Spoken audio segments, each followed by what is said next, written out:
Healthy life happy life कैसे होगी? Healthy life happy life.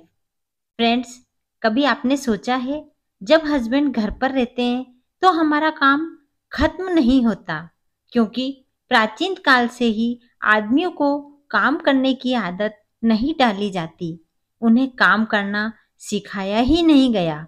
तो फ्रेंड्स, पहले के समय तो औरतें घर में रहती थी, सिर्फ घर का काम करती थी। लेकिन आजकल सभी क्षेत्र में औरतें बाहर निकलकर काम कर रही हैं।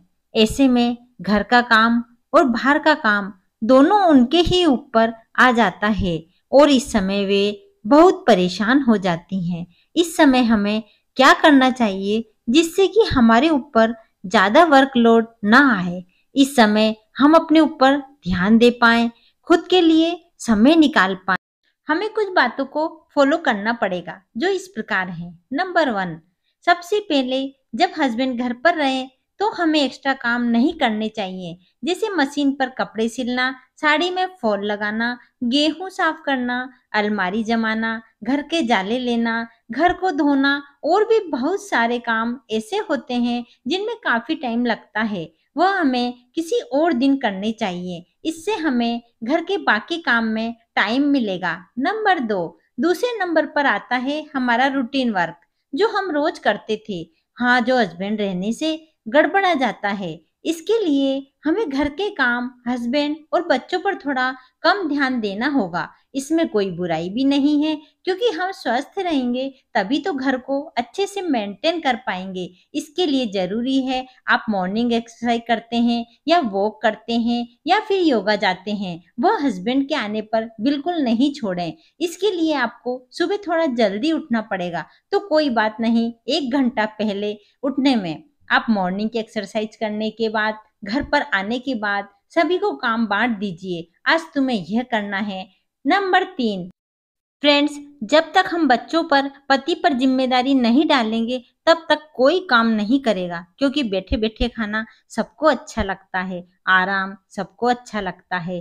पति को थोड़ा ऐतराज हो सकता है, परंतु देखना इस काम से बच्चे बहुत खुश हो जाएंगे, क्योंकि आप उनके ऊपर भरोसा कर रहे हैं तो वह आपका काम जरूर करेंगे। पति भी धीरे धीरे सब काम करने लगेंगे, आप बस अपना काम करिए। नंबर 4, फ्रेंड्स, इतनी पुरानी आदत को बदलना बहुत मुश्किल है, लेकिन पति को काम करने की आदत डालनी है तो हमें थोड़ा संयम रखना होगा, थोड़ा पेशेंस रखना होगा, क्योंकि धीरे धीरे ही आदत आएगी काम करने की। लेकिन जब घर में साफ सफाई देखेंगे तो उन्हें भी अच्छा लगेगा।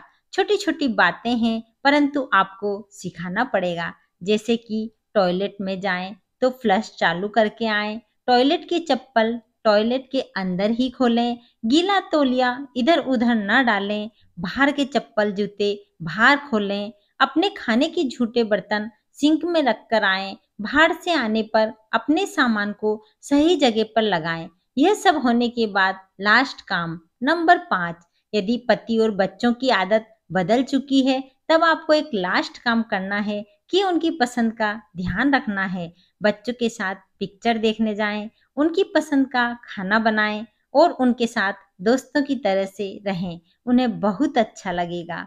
इसके बाद पति की पसंद का ध्यान रखें, पति की पसंद का खाना बनाएं, उनके साथ घूमने जाएं और उनके लिए टाइम निकालें। शादी के शुरू के दिनों में जैसे रहते थे वैसे ही रहने का प्रयास करें, यानी कि ऐसा ना समझें कि आप एक हाउसवाइफ हैं। आप सोचें कि आपकी अभी अभी शादी हुई है और आपके बच्चे भी नहीं हैं, बस आपकी जिंदगी बहुत आराम से कटेगी और आपको खुद को एहसास होगा कि आपको पहले से ज्यादा समय मिलने लगा है, आप पहले से ज्यादा खुश रहती हैं। यदि बजट मंजूरी दे तो बर्तन वाली बाई भी लगा सकते हैं, ताकि आपको और ज्यादा समय मिले। और सबसे आखिरी बात कि पति और बच्चों के खाने पीने का ध्यान रखने के साथ आप अपने खाने पीने का भी ध्यान रखें, ताकि एक हैप्पी लाइफ एंजॉय कर सकें। यह बात तो फ्रेंड्स परिवार की है, लेकिन आजकल परिवार के बाहर के सदस्यों की भी काफी टेंशन रहती है। यदि आप उनकी बातों को इग्नोर करेंगे तो आप खुश रहेंगे, क्योंकि फालतू बातों को याद करने से सिर्फ टेंशन होती है। पहले कहा जाता था कि हमें स्मरण शक्ति बढ़ानी चाहिए, लेकिन आजकल के माहौल में हमारी याददाश्त जितनी कम हो उतना हमारे लिए अच्छा है, ताकि लोगों की बातें हमें याद ना रहे और हमें टेंशन ना हो। फ्रेंड्स, यदि वीडियो आपके लिए कुछ भी हेल्पफुल रही हो तो प्लीज़ चैनल को सब्सक्राइब करें, वीडियो को लाइक करें और कमेंट ज़रूर करें।